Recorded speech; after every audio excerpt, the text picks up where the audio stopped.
네, 말씀은 마태복음 10장 34절에서 39절까지 이제 백신 맞은 분도 있고 저도 2차 접종까지 다 했습니다. 교독을 하도록 하겠습니다. 마태복음 10장 34절에서 39절까지 신약성 16페이지 교독합니다. 내가 세상에 화병을 주로 온 줄로 생각하지 말라. 화병이 아니요 금을 주로 만노라.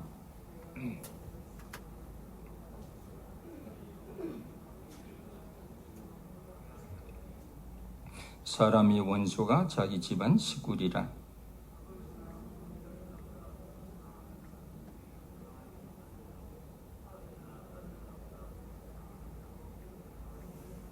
또 자기 십자가를 지고 나를 따르지 않는 자도 내게 합당하지 아니하니라. 자기 목숨을 얻는 자는 잃을 것이요 나를 위하여 자기 목숨을 잃는 자는 얻으리라. 아멘. 오늘 마태복음 25번째 내 생명을 얻는 세 가지 태도라는 제목으로 같이 말씀을 듣도록 하겠습니다. 제가 울산에 전에 섬기던 교회에 황아무개란 여집사님이 있었습니다. 그분은 지금 다른 교회에서 아마 권사로 섬기고 있는지 압니다. 그분 참 얼굴도 예쁘고요, 마음씨도 참 착하고, 게다가 아들도 정말 잘생긴 아들 2명도 낳고, 더군다나 직장 생활도 하고 가정의 생활도 책임지는 아주 그런 좋은 분이었어요. 근데 그분이 이제 교회를 예배를 드리고 집으로 돌아가면 남편이 문을 안 열어주는 거예요.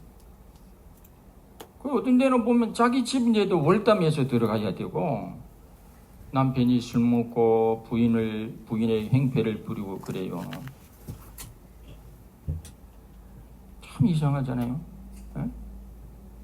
제가 진주에 그 교육 파트로 섬기는 교회도 어느 날 심야 기도를 마쳤는데 바깥에서 뭐 웅성웅성 소리가 나요. 뭔 소린가 싶어. 술 먹은 어느 남편이 부인이 심야 기도 드리고 나오니까 바로 2단 옆차기로 차더라고. 야, 놀랬어요. 우리가 예수님을 믿고, 내가 예수 그리스도의 복음을 믿고 예수 그리스도의 진리를 따르면 내가 속한 그 가정에 궁극적으로 평화가 오겠지만은 맨 처음에는 그렇지 않은 경우가 많아요. 남편이 이해를 못하죠. 가족이 이해를 못하죠. 때로는 적대하죠. 때로는 반대하죠. 때로는 핍박하죠. 때로는 박해가 오죠.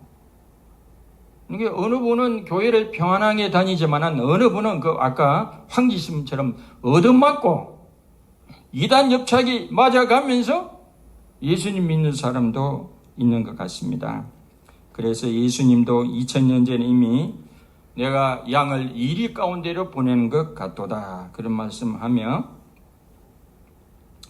오늘 이 마태복음 10장 34절에 보면 내가 세상에 화병을 주러 온 줄로 생각하지 말라. 화병이 아니요 금을 주러 왔노라.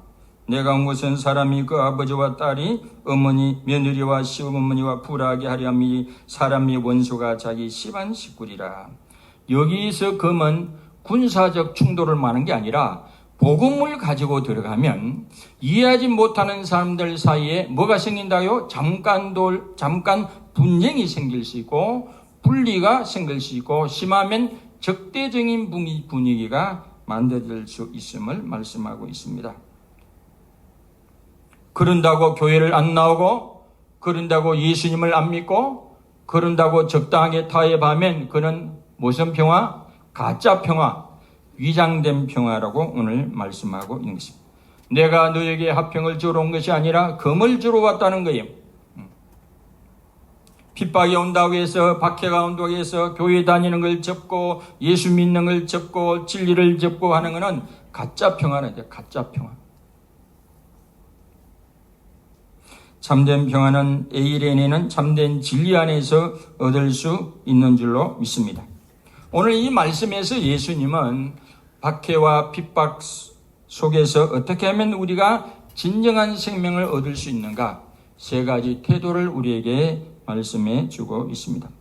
어떻게 하면 나의 진정한 생명을 얻는 길일까? 첫째, 가족들보다 주님을 더 사랑한다면 나의 생명을 얻을 수 있다라고 7절에 말씀하죠. 아버지나 어머니를 나보다 더 사랑하는 자는 내게 합당하지 아니하고 아들이나 딸을 나보다 더 사랑하는 자도 내게 합당하지 아니하며. 이 주님의 말씀이 가혹하게 들립니까? 평상시에는 우리가 무엇보다도 가족을 사랑하고 부모를 사랑해야 합니다. 이것이 성경의 일관된 말씀입니다. 출애굽 20장 12절에 보면, 십계명에도 보면 그런 말씀이 나오죠. 출애굽기 20장 12절에 보면 내 부모를 공경하라. 그리하면 내 하나님 여호와가 내게 준 땅에서 내 생명이 길리라 그랬어요.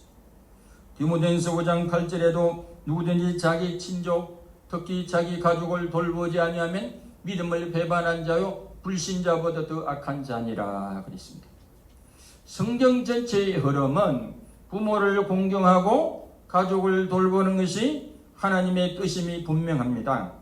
그러나 막상 어떤 박해 상황 때, 핍박 상황 속에 들어갈 때 부모를 너무 사랑한 나머지, 가족을 너무 사랑한 나머지 주님을 부인한다면, 주님을 배반한다면 어떻게 되겠습니까? 이거는 우선순위의 문제지 부모를 버리라고 한다든지 가족을 버리라는 말씀은 아닙니다. 자기 가족을 사랑하지 말라는 말씀도 아니죠. 자기 부모를 사랑하되, 자기 가족을 사랑하되 주님을 따르는 제자들의 궁극적 우선순위는 주님을 더 사랑하는 것입니다. 하나님을 더 사랑하는 것입니다. 우리가 이웃을 사랑해야 되지만 하나님을 내 마음과 목숨과 뜻을 다하여 하나님을 사랑하는 것이 첫 번째 와야 되는 줄로 믿습니다. 우리 성도들은 세상의 누구보다도 우리 어머니와 아버지를 사랑해야 합니다. 우리 가족을 사랑하는 사람들입니다. 우리 그리스도는 가족과 가정과 교회와 국가의 가치를 우선순위하는 사람들입니다. 인정하는 사람들입니다. 그러나 결정적인 순간에, 박해의 순간에 우리는 부모와 가족을 사랑하는 나머지 주님을 부인하고 하나님을 부인해야 하는 그런 상황에 우리가 맞닥뜨린다면 우리는 어떻게 해야 합니까? 주님은 우리 진정한 생명을 얻는 길은 바로 주님을 더 우선적으로 사랑하는 것입니다. 하나님을 더 사랑하는 것입니다. 주님의 진정한 제자가 누구입니까? 진정으로 우리가 주님을 믿고 있습니까? 우리가 진정으로 주님을 따르는 진정한 제자입니까? 그렇다면 부모와 가족을 사랑하되 주님을 더 사랑하시길 바랍니다. 하나님을 더 사랑하시길 바랍니다. 어떻게 하면 나의 생명을 진정으로 얻을 수 있을까요? 두 번째, 내 십자가를 지고 주님을 따르면 나의 생명을 얻을 수 있다고 오늘 38절에 보면, 또 자기 십자가를 지고 나를 따르지 않는 자도 내게 합당하지 아니하다 그랬습니다. 무엇이 내 십자가입니까? 십자가는 단순히 나무 십자가나 액세서리를 말하는 것이 아닙니다. 혹은 도덕적 윤리적 나의 죄나 잘못이나 그로 인하여 내가 당하는 벌이나 고통을 의미하는 게 아닙니다. 내가 잘못해서 당하는 죄나 벌은 그건 절대 십자가가 아닙니다.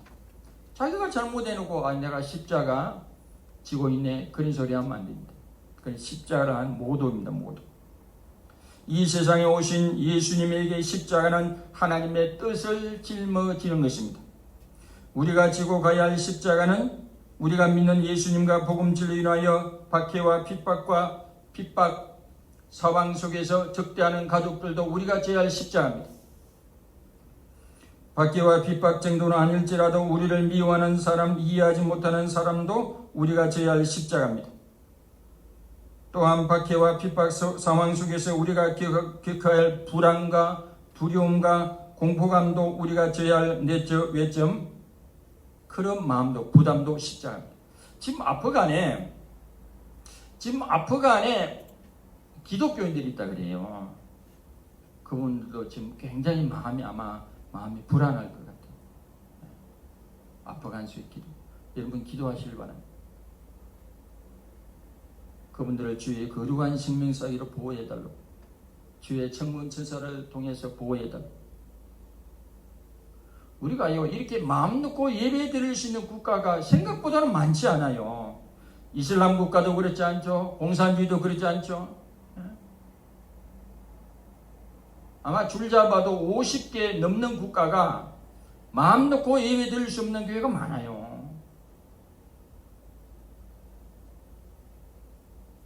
우리를 적대하는 세상과 세상 속에서 예수님처럼 이 세상에 하나님의 뜻을 보여줄 사명도 우리가 져야 할 십자가입니다.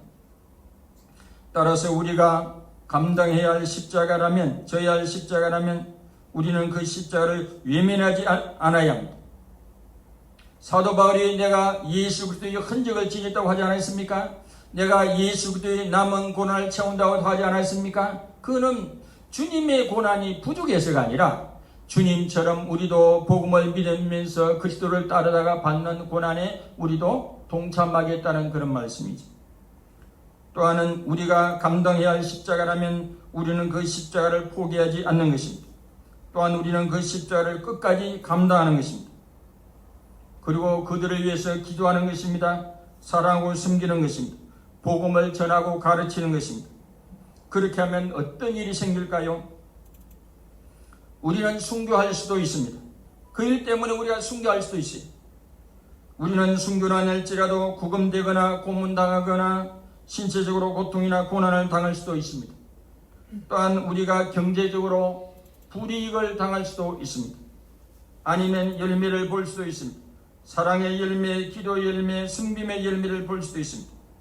기독교는 예수 그리스도의 보혈의 피에 서 있기도 하지만은 순교의 피 위에 서가 있기도 합니다. 우리도요 옛날에 2조 말기에서 일제시대 6.25 때 수많은 우리 믿음의 선배들이 피를 흘렸어요. 어떤 데는 교회 전체가 불탔어요. 중국도 그래요. 중국도 그래요. 기독교 인구로 보면 최고 많은 기독교가 중국이 중국. 거의 1억 명 가까이 된다. 1억 명. 근데 얼마나 많은 핍박과 얼마나 많은 박해와 얼마나 많은 순교의 피를 흘렸는지 모른다고 하는 것입니다. 그러므로 우리는 우리 삶의 현장에서 예수 그를 따르는 것 때문에 유영무영 핍박과 박해와 손해를 끼치는 사람들에게 우리는 사도 바울이 로마 교회에 보낸 편지의 글을 기억할 필요가 있습니다. 여러분을 박해하는 사람들을 축복하십시오. 저주하지 말고 복을 빌어 주십시오. 아무에게도 악을 악으로 갚지 말고 여러분 자신이 복수할 생각을 하지 말고 원수가 배고파면 먹을 것을 주고 목말라면 마실 것을 주십시오. 악에게 굴복하지 말고 선으로 악을 이겨내십시오. 스데반이 복음을 전하다가 하나님 말씀을 전하다가 사방에서 돌이 날아오게 됩니다. 스데반이 설교를 길게 해서 돌이 날아왔는지 모르겠지만은 저도 가급적 30분 안에 마치려고 했습니다만 30분 넘어가더라도 돌이 없으니까 돌빛 던지 없겠지만 스데반이 하나님 말씀을 전하다가 돌에 맞아 순교를 당하게 되죠.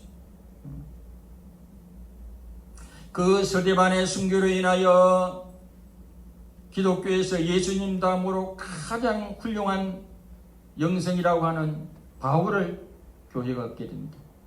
그 바울이 교회를 핍박하고 박해하고 그랬던 사람인데 이제는 예수님을 믿고 많은 교회를 개척하고 세우고 신약 성경 중에 13편을 기록하고 그가 나중에 고백합니다. 내가 교회를 핍박하고 잔해하고 사람들을 잡아가두고 멀리까지 가서 사람을 체포하고 스데반을 죽이는데도 내가 앞장섰고 그런 핍박과 박해하는 삶을 살아왔으나 그리스도께서 그에게 크신 긍휼을 베푸사 그가 이제는 완전히 변화돼서 복음을 반포하고 복음을 전하는 사람으로 이렇게 변화되었다고 그랬습니다. 그는 오고 오는 세대의 모든 사람들에게 긍휼의 본보기로 자기를 세웠다고 하지 않았습니까? 교회라는 나무는 세 가지 액체를 묻고 자란다 그러죠. 수고의 땀과 기도의 눈물과 순교의 피라고 했습니다. 초대교회 고부자 신학자였던 터툴리안이 남긴 말이죠. 그의 말처럼 교회는 언제나 순교자들의 헌신과 희생 위에 서가 있습니다. 주의 몸된 교회를 위해 자신의 땀과 눈물과 피를 아끼지 않았던 순교의 영성이 있었기에 오늘까지 교회가 존재할 수 있었던 것입니다. 한국교회 역시 크게 다르지 않습니다. 한국 전쟁 당시 6.25 전쟁 당시 임자진리교회 이판일 장로님의 일합니다. 1950년 10월 5일 수요 예배 도중 공산주의자들이 교회를 덮쳐 장로와 성도 등 48명이 한꺼번에 살해당하는 참사가 일어났습니다. 전쟁 직후 가해자들은 모조리 체포돼 사형당하게 되었지만 당시 외지에 살고 있었던 임판일 장로님의 아들이 그 가해자들의 처형을 주관하게 됐습니다. 그런데 그 순간 그에게 아버지 장로님의 음성이 들려옵니다. 아들아, 주님이 우리를 용서하셨듯이 너도 그들을 용서하여라. 결국 그는 아버지의 뜻대로 그들을 용서했고 그 아들은 훗날 목사가 되어 사랑으로 그들을 목양했다고 합니다. 그리스도를 향한 밖에는 그것으로 끝나는 것이 아니나 새로운 생명을 얻는 길이 되기도 합니다. 예수 그리스도의 복음에 흥하는 계기가 되기도 합니다. 중국의 문화혁명으로 기독교가 끝났다고 생각했지만 서방의 선교사가 중국에 철수하고 나자 이래 중국의 기독교는 끝났다고 하지 않았습니까? 그런데 오히려 박해와 핍박의 고난의 기간을 통과해 보니 세계에서 제일 많은 기독교 국가가 되었습니다. 결국에는 십자가가 이깁니다. 결국에는 믿음이 이깁니다. 결국에는 사랑이 이깁니다. 결국에는 용서가 이깁니다. 결국에는 예수 믿음이 이기는 줄 믿습니다. 요한복음 16장 33절에 보면 너희는 담대하라 했습니다. 예수님은 내가 세상에서 이겼노라. 그러면 너희라 환난 속에서 담대하라 그랬습니다. 세상을 이기는 이김은 우리 성도들의 믿음이 되는 줄로 믿습니다. 어떻게 하면 우리의 생명을 진정으로 얻는 길일까요? 셋째, 주님과 주님 나라의 복음을 위하여 목숨을 잃고자 한다면 우리의 생명을 얻을 수 있다고 그랬습니다. 39절에 보면 자기 목숨을 얻는 자는 잃을 것이요 나를 위하여 자기 목숨을 잃고자 하는 자는 얻으리라 그랬습니다. 사람에게 가장 귀한 것이 자기 목숨입니다. 자신의 생명입니다. 그래서 그 사람의 생사관을 보면 그 사람의 가치관과 그 사람의 됨됨이를 알 수 있습니다. 예수님을 따르는 성도들은 누구입니까? 예수님의 진정한 제자는 어떤 사람입니까? 진정한 제자는 어떤 사람입니까?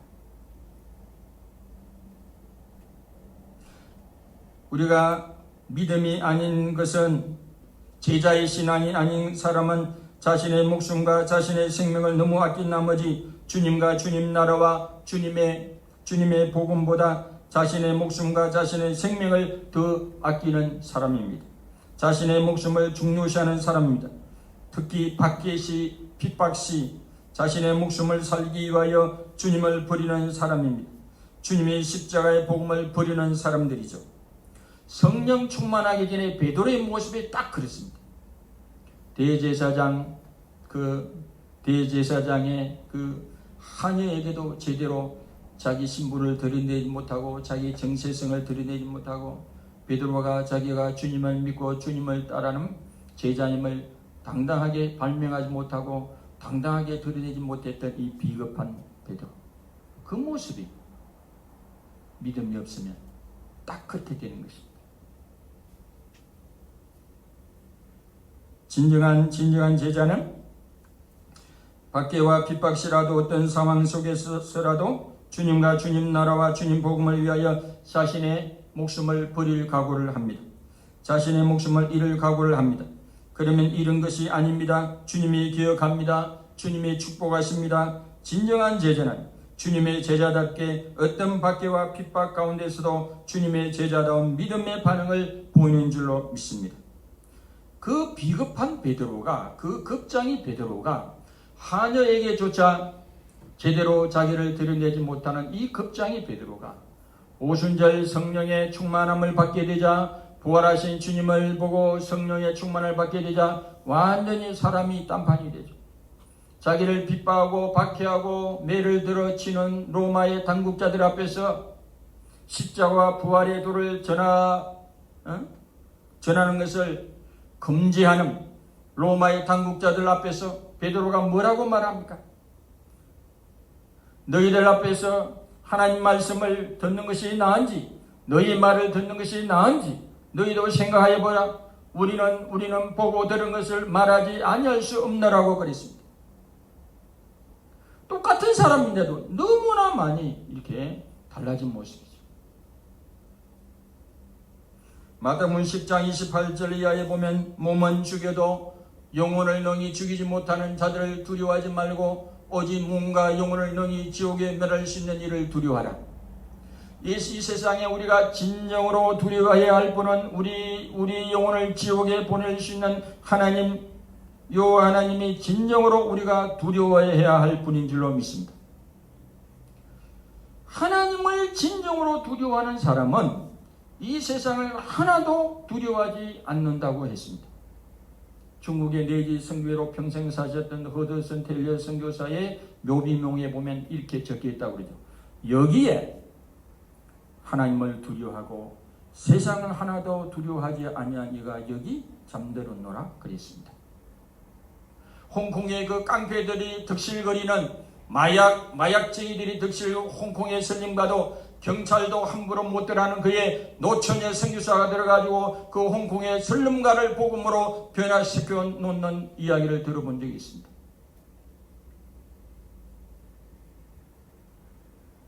예수 그리스도를 믿고 영생을 믿고 천국을 믿는 사람은 세상에 두려움이 없습니다.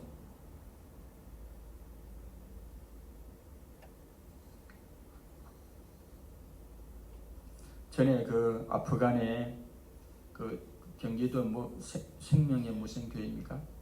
그 교회 사람들을 갖다가 붙들려가지고 한 사람 죽었잖아요. 근데 알고 보니까 그 죽은 그분이 부목사님이죠. 부목사님. 이 마산이 지금 부목. 알고 보니까 그분이 평상시에 일기에 하나님 저는 순교하고 싶습니다. 그랬대요. 원래는 다른 사람 죽이려고 그랬는데 탈레반인가 IS인가 그 사람이 자기 스스로 그러면 나를 먼저 죽이라고 했대. 그리고 그분이 평상시에 나는 이왕 죽을 바에 순교의 죽음을 죽고 싶다 그러더니 그 소원대로 된 거예요.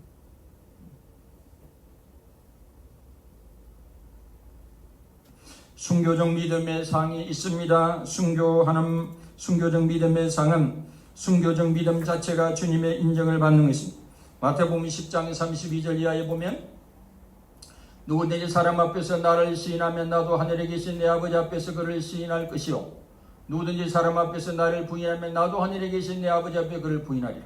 순교적 믿음 그 자체가 주님의 인정을 받는 것입니다. 또한 순교적 믿음의 상은 주와 복음을 위한 가장 큰 상은 영광은 순교의 상과 영광입니다. 계시록 2장 10절에 보면 내가 죽도록 충성하라. 그러면 내가 생명의 면류관을 내게 주리라.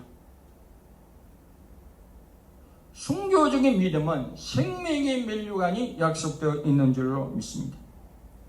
딴 순교적 믿음의 상은 금생과 내생의 복을 얻게 됩니다. 마태복음 19장 27절 이하에 보면 이에 베드로가 답하여 이르되 보소서 우리가 모든 것을 그르고 주를 따라 싸운데 그런데 우리가 무엇을 얻으리이까? 예수께 이르시되 내가 진실로 너희에게 이르노니 세상이 새롭게 되어 인자가 자기 영광의 보좌에 앉을 때 나를 따르는 너희도 12 보좌에 앉아 이스라엘 12지파를 심판하리라. 또 내 이름을 위하여 집이나 형제나 자매나 부모나 자식이나 전토를 벌인 자마다 여러 배를 받고 또 영생을 상속하리라. 그러나 먼저 된 자로서 나중되고 나중된 자로서 먼저 될 자가 많으니라. 그랬습니다. 어느 추운 겨울 소련의 공산당원들이 12명의 기독교인들을 잡아다 며칠 동안 굶긴 후에 각자 얼음 구멍을 파괴했습니다. 그리고 그들을 발가벗긴 후 한 사람씩 얼음 구멍에 들어가게 했습니다. 옆에는 따뜻한 물과 음식이 놓여있도록 했습니다. 공산당원들은 지금이라도 너희가 예수를 부인하면 이 따뜻한 불을 쬐며 맛있는 음식을 먹을 수 있다고 유혹했습니다. 한참 후 한 사람이 고통을 이기지 못하고 올라왔습니다. 그때 이들을 지키는 한 군인이 하늘에서 밀류관을 갖고 내려오는 12 천사 중 한 천사가 눈물을 흘리며 올라간 것을 보았습니다. 그러자 그는 재빨리 군복을 벗고 얼음 구덩이에 들어가며 이 사람이 버린 예수를 내가 믿겠다고 말하면서 순교를 당했다는 일화가 있습니다. 우리가 신앙생활을 잘하면 잘할수록 핍박이 올 수 있습니다. 경제적인 어려움으로 고통을 받고 사랑하는 사람이 뜻하지 않는 질병으로 고생하거나 때로는 친했던 교회 동료가 우리를 시험에 들게 하기도 합니다. 그러나 순교도 주저하지 않았던 믿음의 선배들처럼 우리도 천국의 소망을 바라보며 어려움을 극복해야 합니다. 순교자에게 주는 생명의 면류관을 받기 위한 선한 싸움에 승리하는 신앙생활을 우리가 해야 할 줄로 믿습니다. 제가 지난번 휴가를 그 첫날 어디서 갔냐면 신안의 정도에 갔어요. 거기 문중경이라는 그 여전도사님의 그 기념관이 있는데 거기를 갔다 왔습니다. 이분은요, 이 문중경 씨는 10대 결혼했는데 10대 결혼 첫날 밤에 남편으로부터 소박을 당했어요. 소방을 당하고 그는 이렇게 살 바에 죽고 싶다고 생각하고 죽더라도 그냥 서울 가서 한강물에 빠져 죽어야 되겠다고 서울 올라갔는데 근데 어디 가다 보니까 사람들이 막 줄지어가는 거예요. 뭐 사람들이 원래 이제 죽고 싶은 사람은 시간이 많죠. 그러잖아요. 내일 죽어도 모레 죽어도 되니까. 아니 사람들이 어느 골목에 막 줄지어 때를 져 몰려가니까 어디로 간가. 그래서 자기도 따라가 봤대요. 따라가는데 어느 성결교회 교회 심령부흥이에요. 심령부흥이 뭔지 압니까? 그때 하필이면 우리나라 이 전설적인 부흥사 중에 한 분 이승복 목사님이 집회를 인도하고 있었어요. 마태복음 11장 28절로 3절 말씀을 가고 수고하고 짐진 자들아 다 내게로 오라 내가 너를 쉬게 하리라. 그 제목으로 말씀을 전하고 있는데 이 문중경 씨가 큰 은혜를 받았어요. 남편도 자기를 버리고 세상도 다 버리려는데 이 예수가 자기를 안 버린다고 생각하니까 이 마음을 고쳐먹게 됩니다. 은혜를 받고 마음을 고쳐먹고 내가 이렇게 죽을 바에 다시 성으로 들어가지고 예수님을 내 남편으로 세상은 나를 버리고 남편도 나를 버렸는데 예수님을 내 남편으로 삼고 예수님을 전하다가 이렇게 죽어야 되겠다 생각하고 다시 성으로 정도로 돌아왔다고 합니다. 거기서 섬섬이 다니면서 섬을 다니면서 복음 전하고 그리고 이 문중경 씨가 생각을 잘했어요. 학교를 제대로 못 가는 어린 아이들을 이게 밥 해주고 빨래도 해주고 또 애를 또 용돈 주가지고 학교도 보내가지고 키웠어요. 그렇게 하기를 세월을 보내다가 6.25 때 공산당에게 총에 맞아 죽었어요. 이 문중경 여전도사님의 전도로 또 양육과 훈련으로 큰 목사님만 해도 50명이 넘어요. 그 중에 CCC 창립자인 김중건 목사님도 있고 성결교회 큰 어른 목사님 이만식 목사님도 있고 기장의 유명한 상담의 정태기 목사님도 그분 전도로 배출돼요.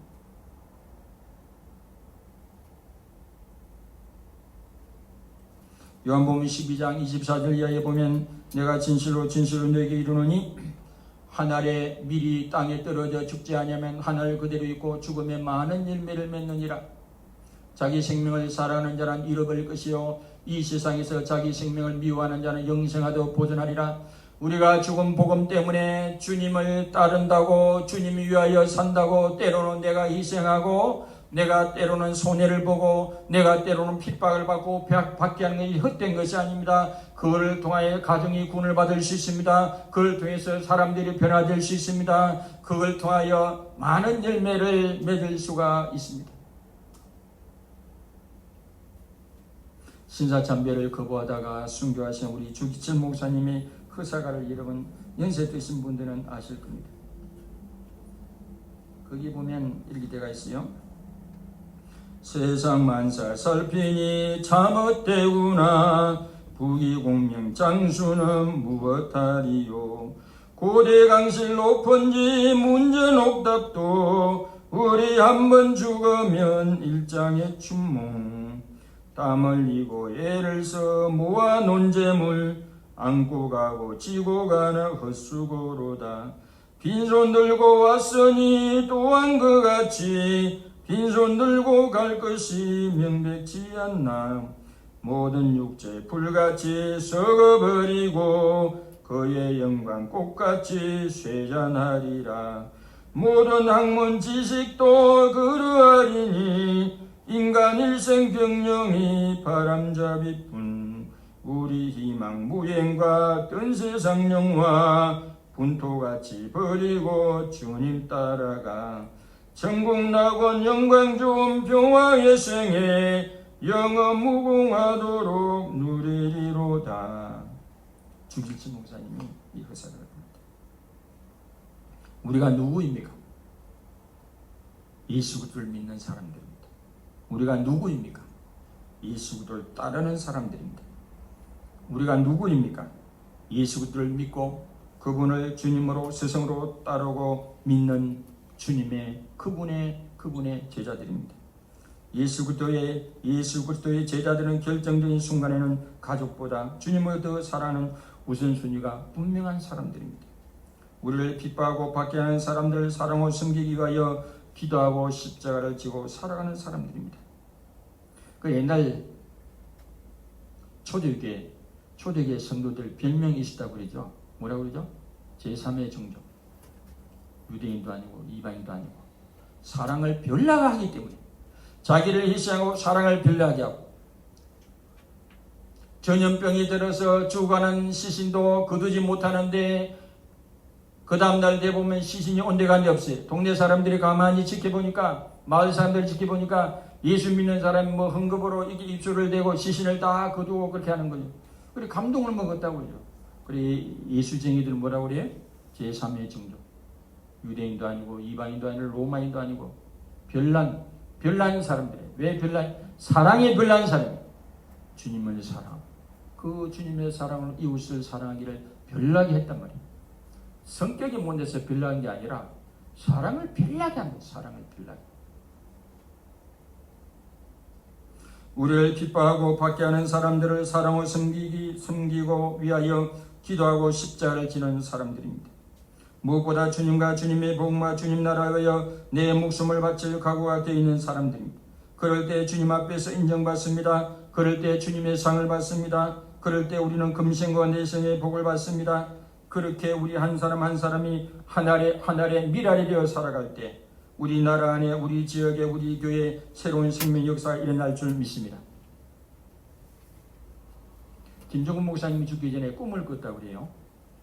노무현 대통령이 죽는 꿈하고 김정일이 죽는 꿈하고 또 하나 꿈이 뭔지 아세요? 남북이 통일되는 꿈. 야, 참. 좀 나라가 어지럽어도 그 꿈을 생각하면 소망이 있습니다. 한순간의 몸의 순교가 오히려 쉬울 수 있습니다. 우리가 한순간 죽는 것은 어떻게 보면 또 쉬울 수도 있어요.